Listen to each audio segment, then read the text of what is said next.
So Keith, I am just so happy to be here again with you after yesterday's men's panel, and I so appreciated your presence. And the words that just come to me are there's this quality of grounded dignity and strength in the way you hold your masculinity. And so that was just such a delight for me to be with. And you know, your work and career has spanned such a wide range of pursuits. You're a political commentator, a New York Times bestselling author, a veteran of 2 presidential campaigns, and as a Black gay man, you've been an advocate for people of color and the LGBTQ community, and served as President Clinton's liaison to that community. And you are, the paradox I find about what delights me about you is you're both an advocate of masculinity as service, and as you told the story about your assistant, and that's what gives us dignity. And at the same time, you're an advocate for personal freedom, and that the juxtaposition that those two forces and pulls on our souls are there for each of us, I believe. So anyway, yeah, so your call for freedom is your memoir about your book, Quitting, and why I left my job to live a life of freedom. And anyway, without further ado, I'll turn it to you here for this session. Well, thank you very much, Yossi. I appreciate the introduction, and thank you for convening this group. It was a pleasure to be a part of the discussion, the men's panel yesterday with you. It's a pleasure to continue the conversation today to talk about decolonizing Black masculinity. And I think Michael is going to be assisting us with the slides. So he's going to be directing us from this point onward. But our topic for today is decolonizing Black masculinity, healing historical trauma, and cultivating healthy identities at the intersection of race, gender, and power. And before I begin, I want to proceed by telling you that what I'm going to start doing is to tell you a little bit about my story and my journey, and then I'm going to ask you a few questions. So I'm going to begin with my journey of masculinity. And you can see, starting as a child, I think as many of us were, I was conditioned to behave a certain way as a man. You can see the image here on the right of me and my sister. When we were children, we were wearing matching outfits, but she's wearing a dress and I'm wearing a short set. This was all part of the way, and we were conditioned as children, as many people were conditioned, to behave in a certain way. That conditioning continued, as we see in the next slide.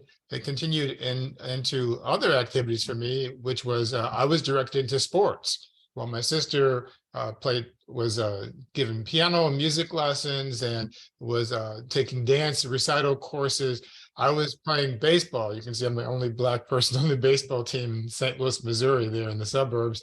I was on the wrestling team and the college football team and the track team.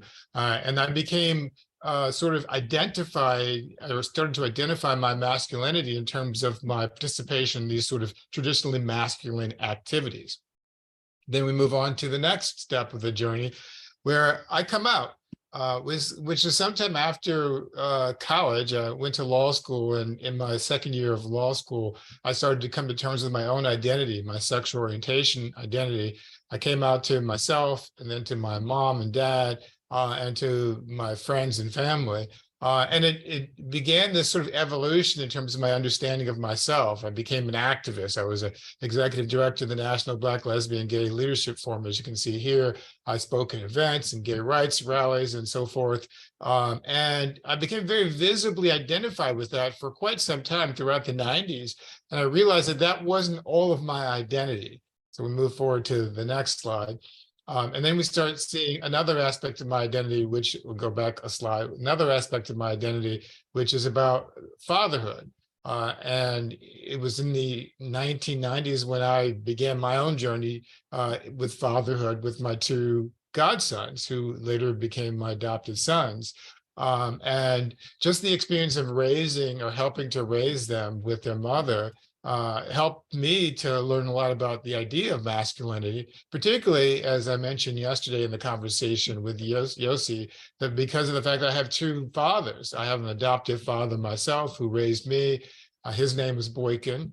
And then at 50 years old, I finally met my biological father. His name was John Dickerson. You can see him in the photo on the right. That was the first time I met him. And had the opportunity to have two fathers of my own in my own life. And so that was not an opportunity for me to have that journey as well. Then we moved from that part of the journey to the current stage of my journey of masculinity, which is really more about liberation and freedom and acceptance.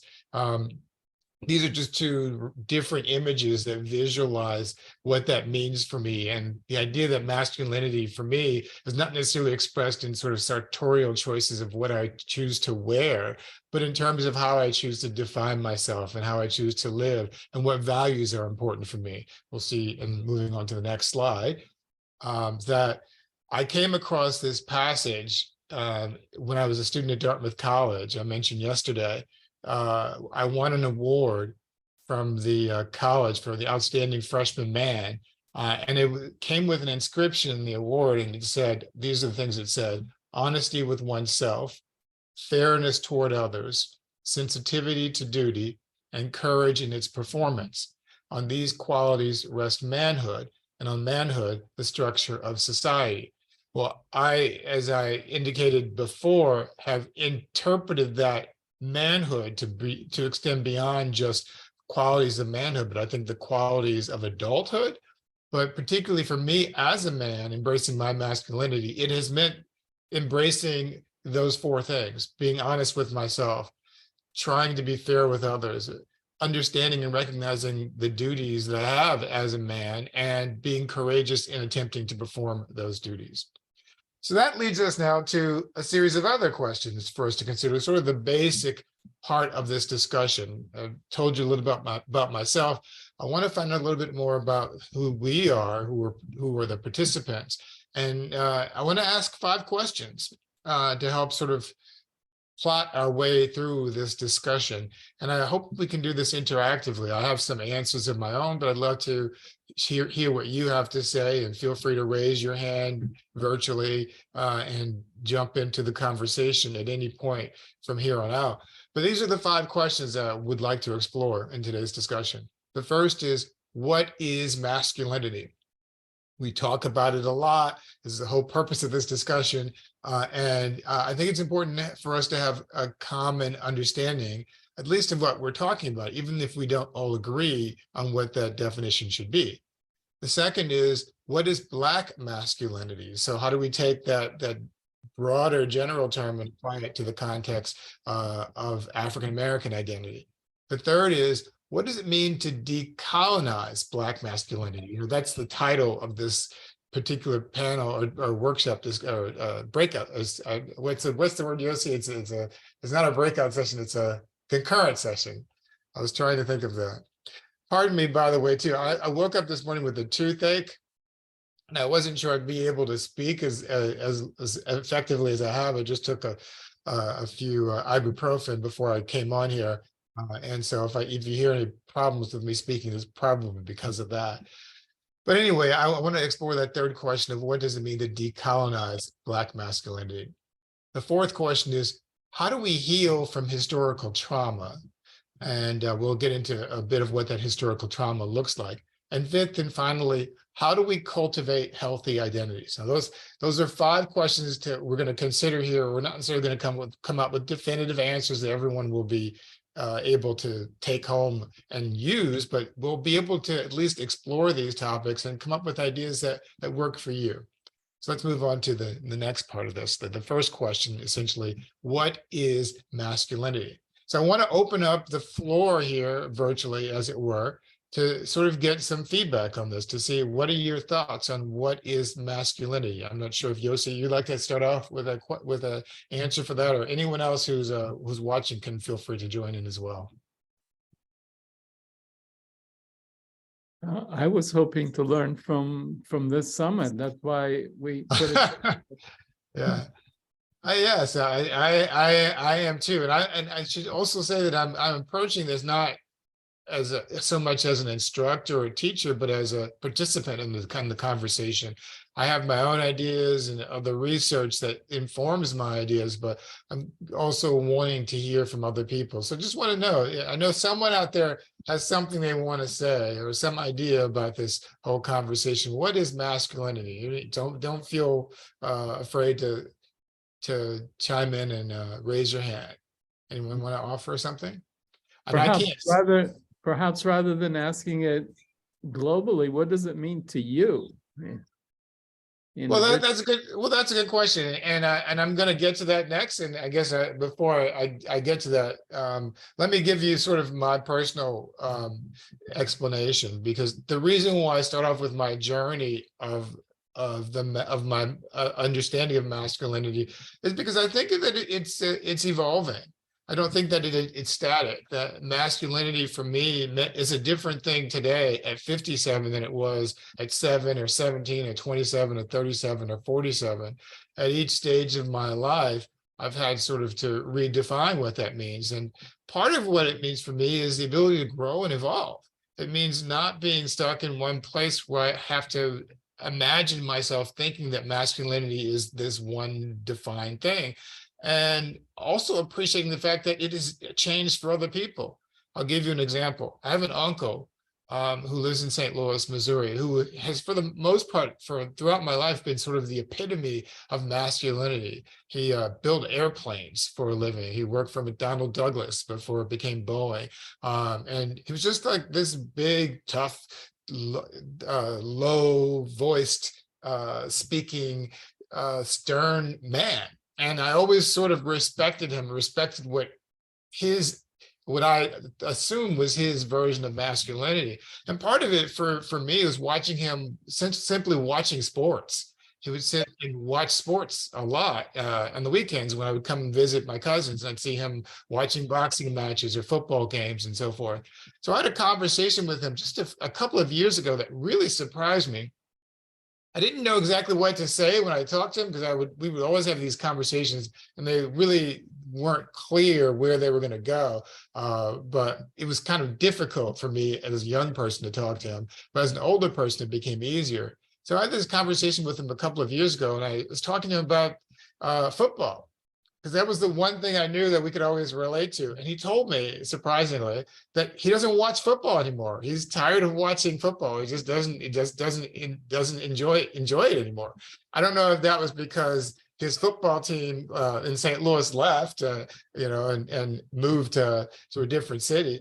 But I think part of it is just because he evolved himself in terms of what was important to him. The things that were important for him to value as a young man were not the same as an older man who's now retired. And so that was just sort of one of those examples of the evolution of masculinity for me.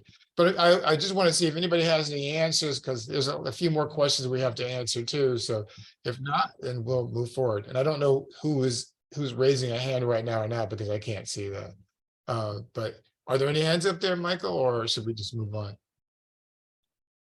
All right, so I'm going to assume if Michael doesn't chime in, then I'm going to move on. So let's move on to the next slide, which is sort of a dictionary definition of what is masculinity, which is masculinity is a set of attributes, behaviors, and roles associated with boys and men. Masculine traits in Western society include strength, courage, independence, leadership, and assertiveness. Now, one of the things we know about these traits, though, is that men are not the only ones who possess them. That women also have these so-called masculine traits.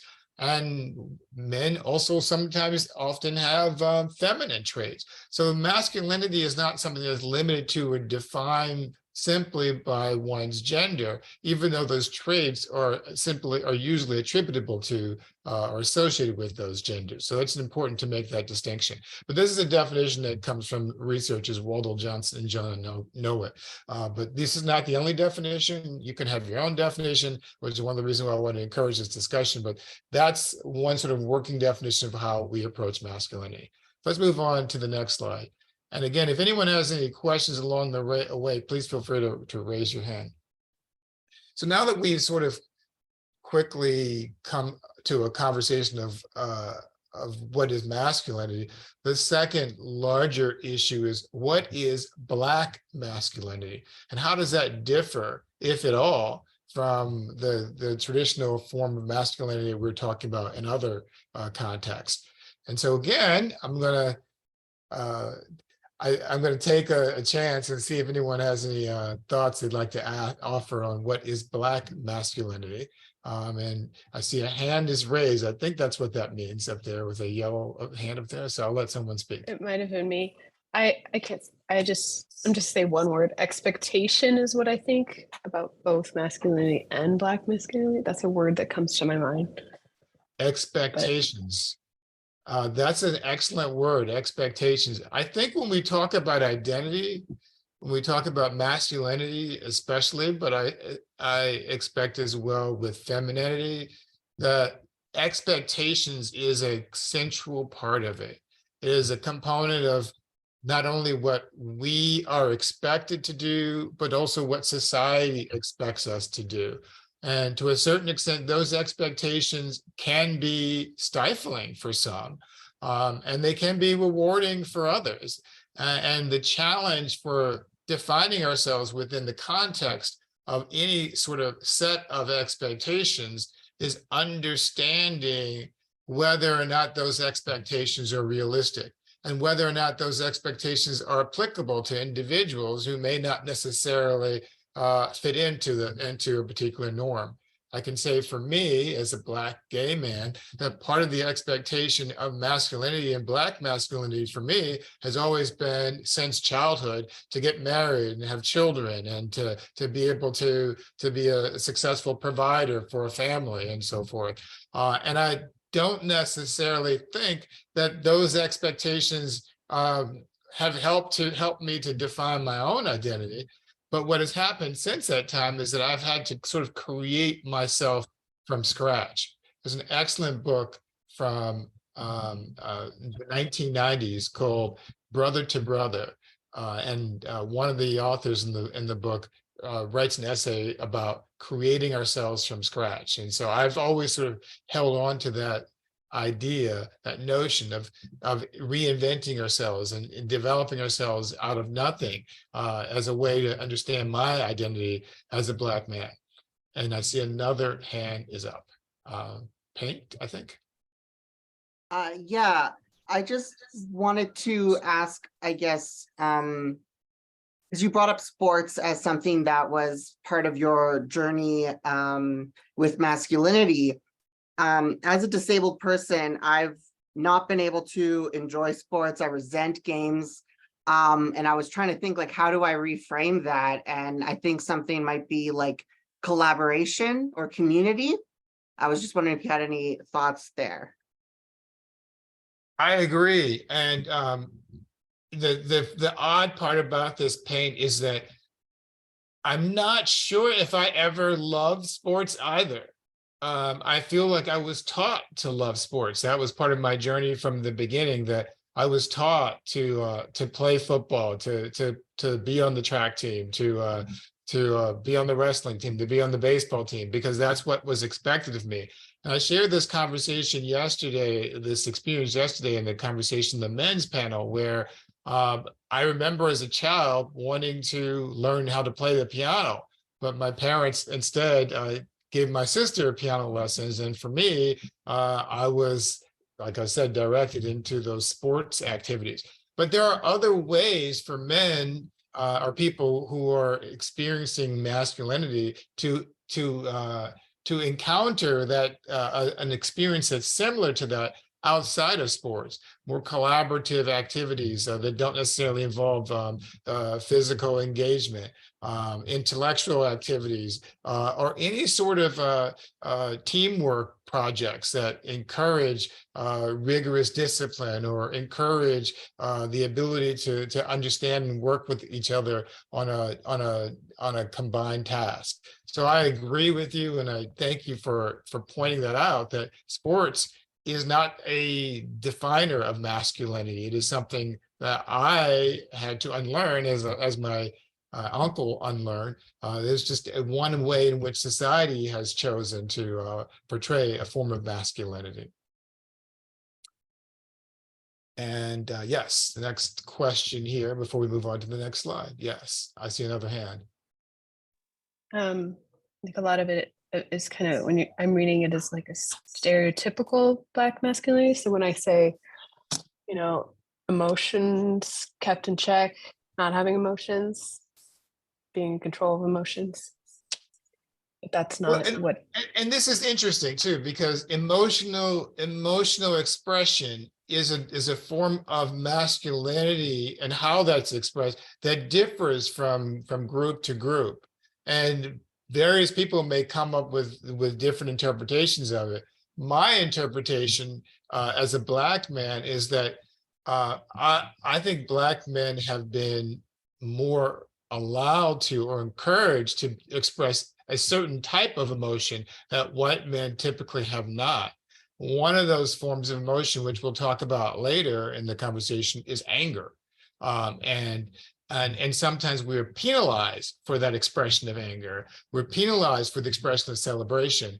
We're penalized for our emotional outburst or energy in a way that white men are not, or just aren't necessarily engaged in the same type of emotional accessibility. So I think it's an important concept to talk about emotion, and I think it's a common conception that the lack of emotion or the lack of ability to communicate emotion is associated with masculinity. But I also think that varies from race to race and ethnicity, from group to group. But that's a very important point.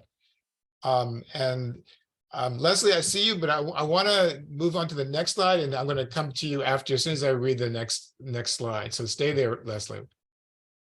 So here we're talking about more about what the examples of masculinity are in our society, and I want to ask you go back to the previous slide. Actually, I want to go back to the previous slide. And I want to ask you, and Leslie, you can chime into this as well. If you have any examples of people who you think sort of demonstrate masculinity in our society, and if you don't, feel free to continue with your question, but I want to ask that to anyone else who's in the group right now too. Leslie. Yeah, Leslie. I can just relate to what you're saying about Black masculinity, because I belong to an untouchable community from India. So that's where that expression of where even love also we cannot express. So I can relate to it. Mm. So you're saying you can relate to it because of the ability or inability to express emotions? No, we are restricted to expressing it. You're restricted in how you can express it. Is that what you're saying? Yeah. Okay. Yeah. And thank you very much, Leslie. Because of the caste. Because of the caste system. Caste system. And could you give me, based on what you've observed, if you have any, you don't feel pressured to do so if you don't, any examples of people who you think might demonstrate or exhibit Black masculinity? And if you don't have anyone, that's fine. I'm opening that question up to anyone in the group. If anyone has an idea about that. Thank you. Okay. Any thoughts on people who might exhibit Black masculinity in our society? I have some thoughts, but I don't want to just share my own because you'll get to mine in a few. But I'm curious if you have any ideas of people who might think about some well-known Black people in our society. I see a hand up. Yes. There's just, this is, I mean, I feel like it's more stereotypes, so it's not, I mean, we've got sports, people in sports, people in music industry. So athletes and entertainers, that's one example. I definitely think a lot of people would agree with you that those people would typically sort of be associated with Black masculinity, depending on who those people are. Those are good examples for both of those. And by the way, I see you, I saw your image up there, but I didn't see your name before, so I'm not sure what the name was. Jeannie. Okay, thank you. All right, any other examples of Black masculinity anyone can think of? All right, I won't belabor the point. I'll just I'll move on to the next slide, which gives you some counter examples, which these are people who, and these are not the only people, these are some examples of people who have purportedly challenge ideas of Black masculinity. And I want to sort of walk you through each of these four people, and they're not the only four people, but you'll see there's something in common about each of these four Black men right now. The first is Russell Westbrook. On the left, you see he's an NBA star who's wearing a white skirt and is known for pushing the boundaries of fashion and his approach to life and his approach to his career, often walking into the arena with different types of outfits and very well regarded for his athletic prowess, but also well known for his ability to sort of push the envelope in terms of how he identifies, not so much how he identifies in terms of his masculinity, but how he pushes the envelope in terms of what he chooses to wear.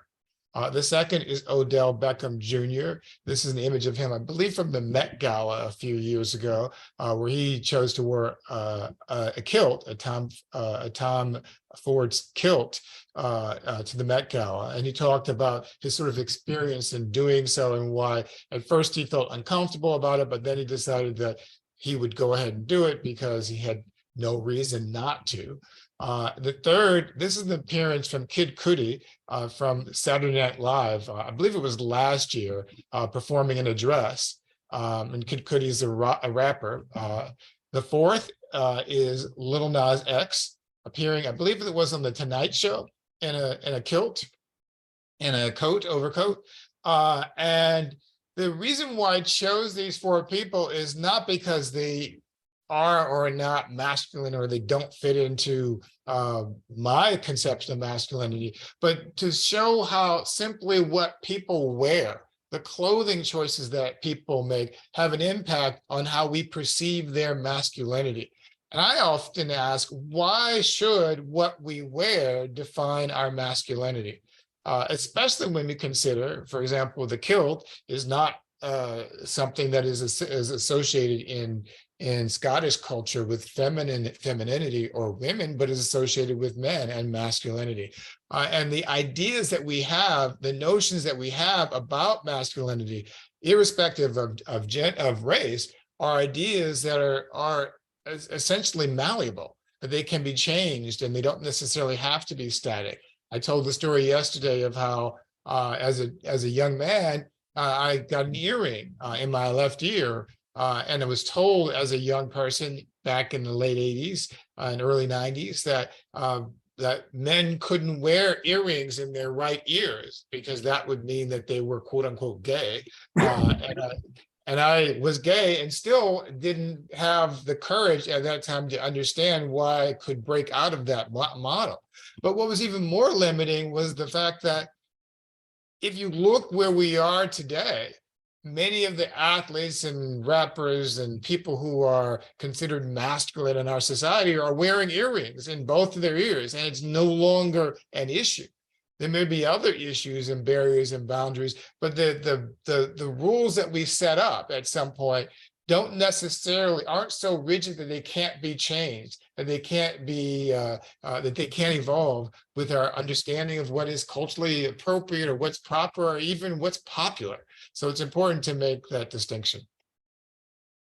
I want to move on to the next slide now, which is, what are some of the factors that affect our perception of Black masculinity? And there are a number of these, and I'm just going to go through each of these briefly.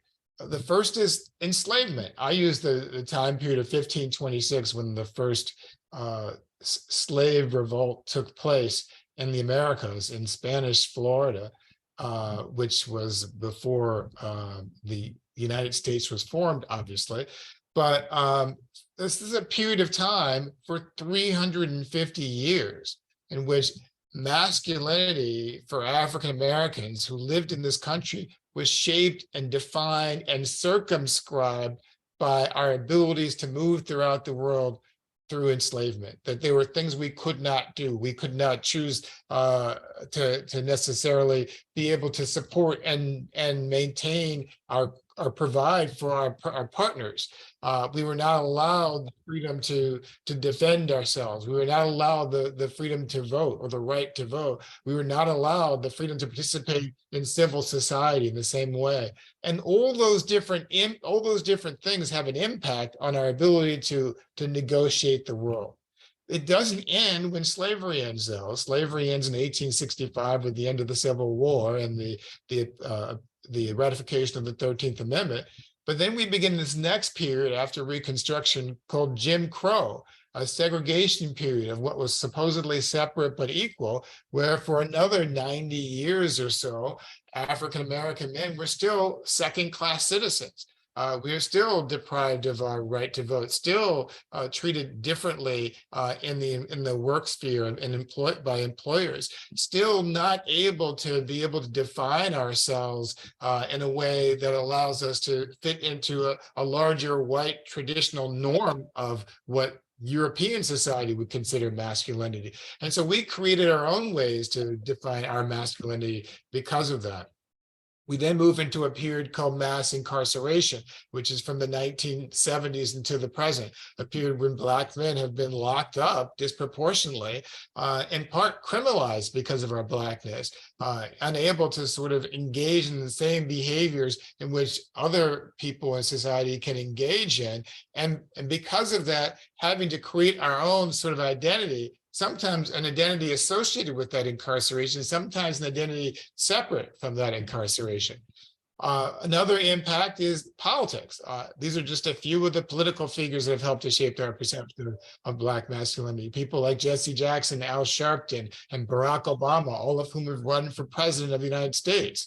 And people even like Justin Pearson, who was one of the Tennessee Three, who was fighting for gun rights, for gun control laws in Tennessee just a month ago or so, and was expelled from office. But even the way that people perceive these individuals has an impact on the way we perceive ourselves. We see this in sports, as someone has already mentioned before, and I've mentioned as well, examples of people like Wilt Chamberlain, who once said that he had slept with 20,000 women in his life, and that was his idea of how he would perceive his masculinity. Or Muhammad Ali, who once said that the man who sees himself at 50, the way he sees himself at 20, has wasted 30 years of his life. A statement about the evolution of our masculinity and evolution of our identity as adults. People like Mike Tyson, who creates a sort of a completely different image of masculinity than Muhammad Ali does as a boxer, or LeBron James, who serves as both an activist and an athlete. People also might think of others who kind of follow in that same template.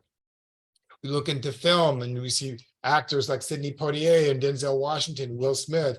And I mentioned Jonathan Majors because Jonathan Majors, even though he has been sort of canceled by our society in the past few months, he, in a sense, sort of was at least on the outside challenging that notion of what Black masculinity was supposed to be about. And so there's more to be told with that story, as I'm sure, in the future. But in the meantime, I think it's interesting that he became popular with a film called The Last Black Man in San Francisco, in which he played a character who was a sensitive Black man who was dealing with his brother and his parents in a relationship that was dysfunctional, but trying his best to sort of negotiate that. We see that in musical images. I mentioned a few rappers here: LL Cool J, Jay-Z, Ice Cube, Lil Wayne, Kendrick Lamar. We see that in religion, our churches and our mosques and other religious organizations. We see that in the civic and fraternal organizations, particularly for African Americans, where the fraternity experience has been a critical part of our identity. Whether or not it was a college-related experience or a post-college-related experience, we tend to, in the Black community, be much more closely connected to our fraternities even after we leave college than white men tend to be, and Black families. as sort of the last example. There are many different other ways in which our perceptions of masculinity for Black people are shaped, but those are just some of the ones.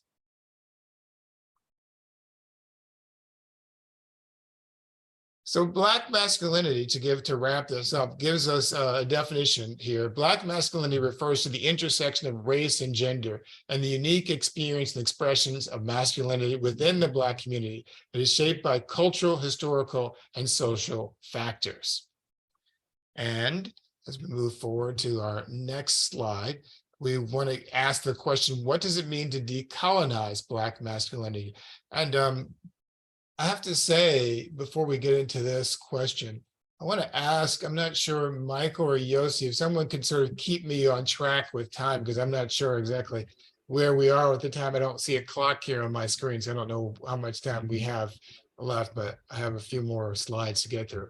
So what does it mean? I'm sorry, what was that? Yes, you're on mute. Okay, we have another 20 minutes. Okay, all right. So I'll try to move a bit expeditiously. So what does it mean to decolonize Black masculinity? I'm going to move on to the next slide from here. And instead of taking questions here, I'm just going to move on. And this is a definition. The whole title from this discussion comes from this piece by Brooke Obie called Beyonce's Black is King, offers a blueprint for decolonizing Black masculinity. This is from Esquire magazine, which appeared 3 years ago. I want to read for you what she says. Because of European slavery and colonization throughout Africa and its diaspora, our ideas of what makes a man have been warped and toxified. Religious and social mores that were never ours were forced upon us under threat of death or worse.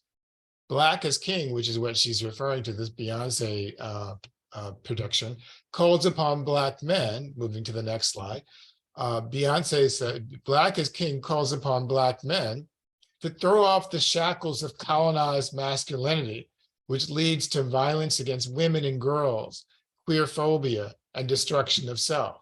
And then lastly, the third slide for this, in which she says, Black is King further solidifies how the world could thrive when Black men step into kingship, one that's divorced from white supremacist ideas of hierarchy, dominance, and oppression, and rooted in stewardship to community.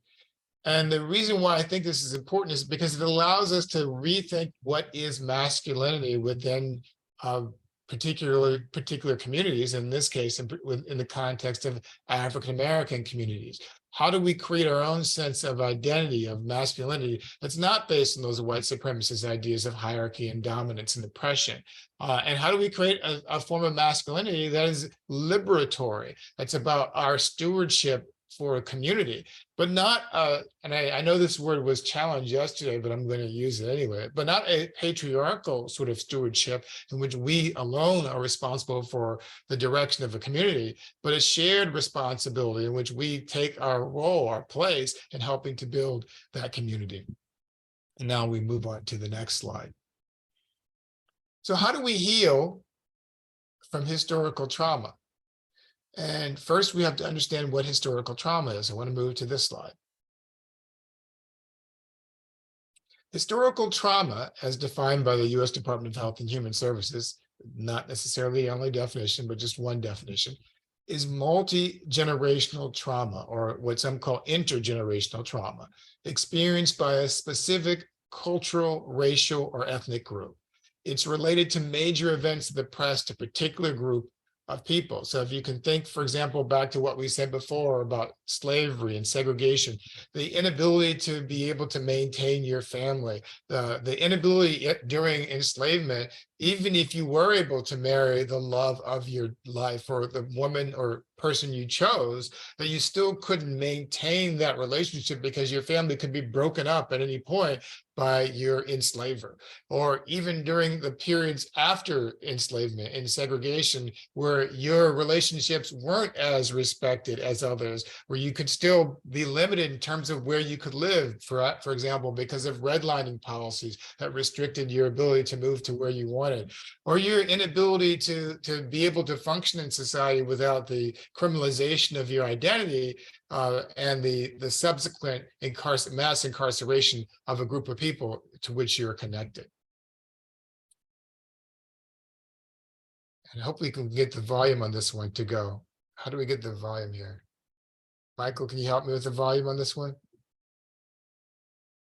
Yeah, I'm trying. I didn't know there was music. There was audio to play back. I apologize. Okay. All right. We're gonna, once we get the volume working, I want to be able to play this one. I'm not sure it's gonna play. I think it's the way we're playing back the slides. Oh, okay. All right. Well, let me explain to you what's going on here. This is a scene from a George Floyd protest that took place in 2020, shortly after George Floyd was killed in Minneapolis. And what you see here is the man with the black cap on. He's 31 years old. He's talking to a 16-year-old boy, and he's talking to a 46-year-old man on his right. And he's essentially communicating the message that I have been through this experience that you are going through now. And he's trying to impart upon the 16-year-old that I'm sorry.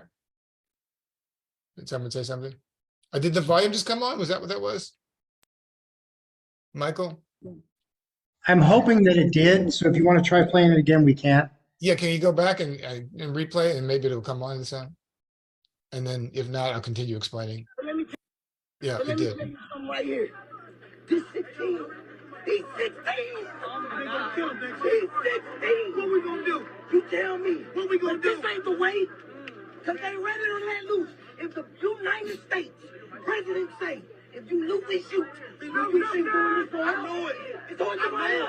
But it's time to stand up. So at this point, I'm ready to die. But what's going on? Let me tell you something. That's the problem that we got. You see right now. It's gonna happen 10 years from now. And at 26, you're gonna be doing the same thing I'm doing. You understand that? 10 years. You're gonna be right here too. But he also got to. So what I need y'all to do right now at 16 is come up with a better way. Because how we doing it, it ain't working. He angry at 46. I'm angry at 31. You angry at 16.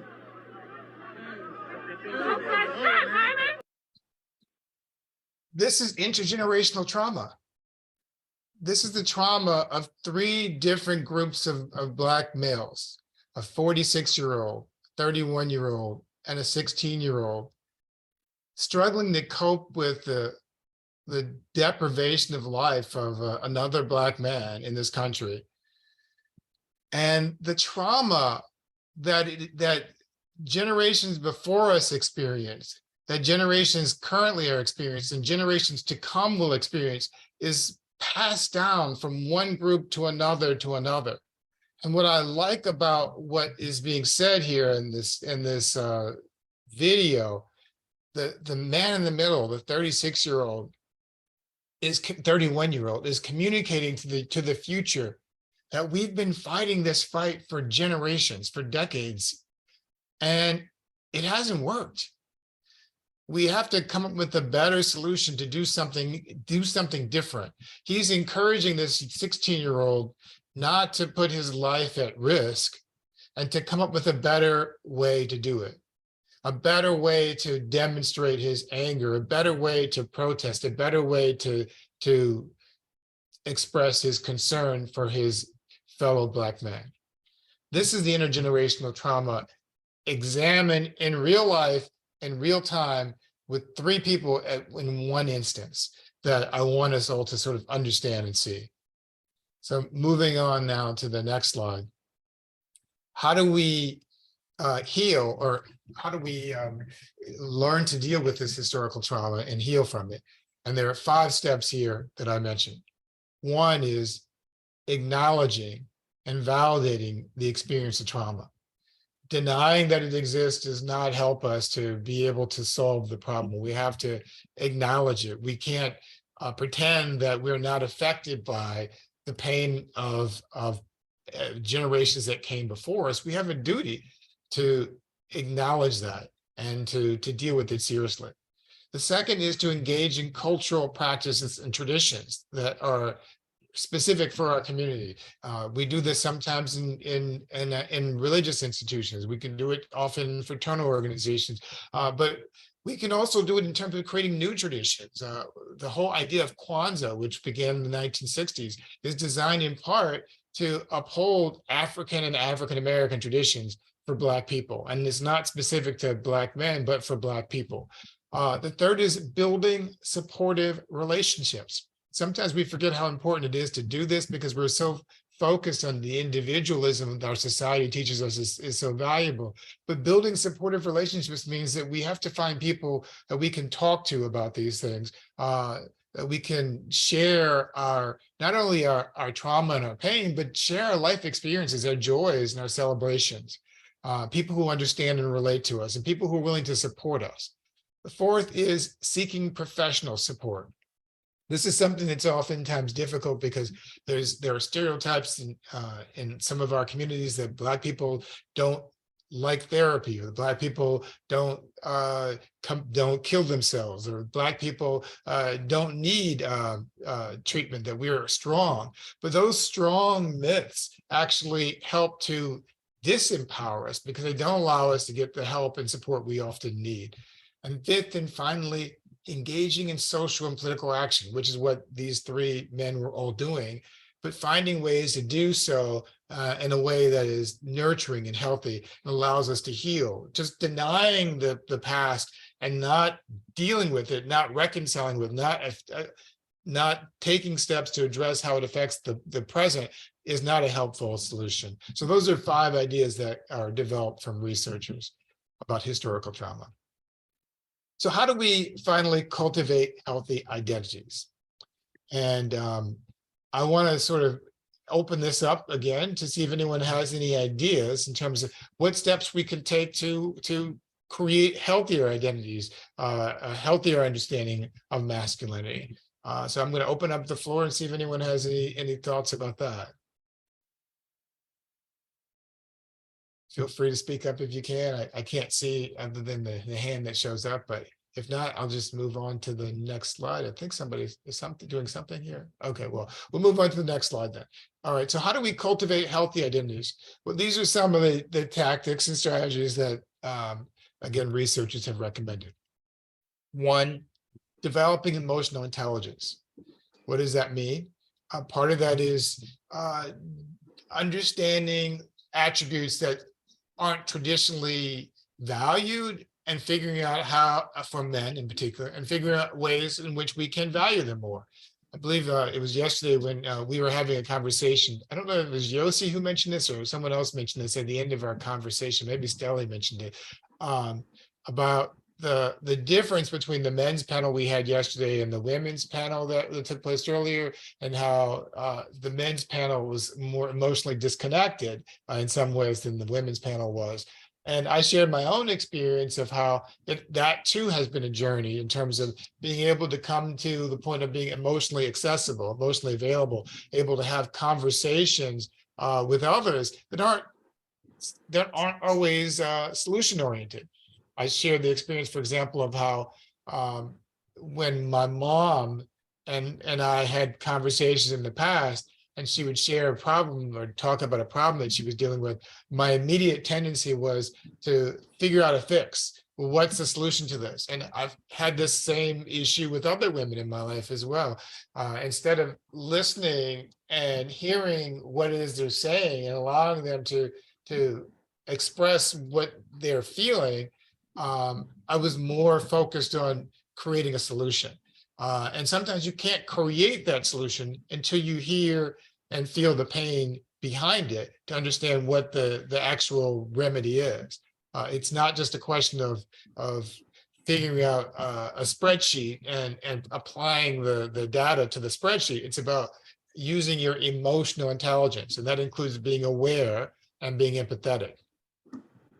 The second is learning respect for diversity, especially for gender and gender identity and sexuality. I talked about this as well a bit yesterday, in the sense that I'm open to anyone who wants to sort of discuss this with me, but I am still baffled. I understand why, but I am still baffled by the idea that someone else's expression of their happiness, of their gender or gender identity or sexuality could be so threatening to me and my identity that I'd have to lash out at them. And I think that's something we need to reconsider, not just as Black men, but men in general. But I think that this is an issue that we're going to be wrestling with a lot more in the years to come because of the culture wars that we've been engaged in recently. But how do we find a way to respect the differences, that different ways in which people show up in the universe, and to accept that, even if we don't necessarily understand or quote unquote agree, as long as someone is not hurting you, why are we, I should point this, why am I concerned about how someone else chooses to show up in their identity? So that's one of the important ways for me, I think, as well as for others, in terms of healing and cultivating healthy identities. The third is engaging in active listening and communication with others. This is in some ways related to the emotional intelligence issue, but there is a specificity to this that distinguishes it as well, because the active listening that I'm talking about is the type of listening that means that we can't always be thinking of what is the next thing to say, or how do I respond? How do I win this argument? But how do I hear this person? How do I hear and feel what this person is saying to me? That's what the active listening is about. And that only by active listening, not by sort of the passive listening where you just hear enough to be able to respond, but by actively listening, can we actually be able to fully understand and engage with others and the concerns that they're expressing. 4, nurturing positive relationships. This again goes back to what we were saying before, but nurturing positive relationships based on these 3 characteristics: trust, respect, and mutual support.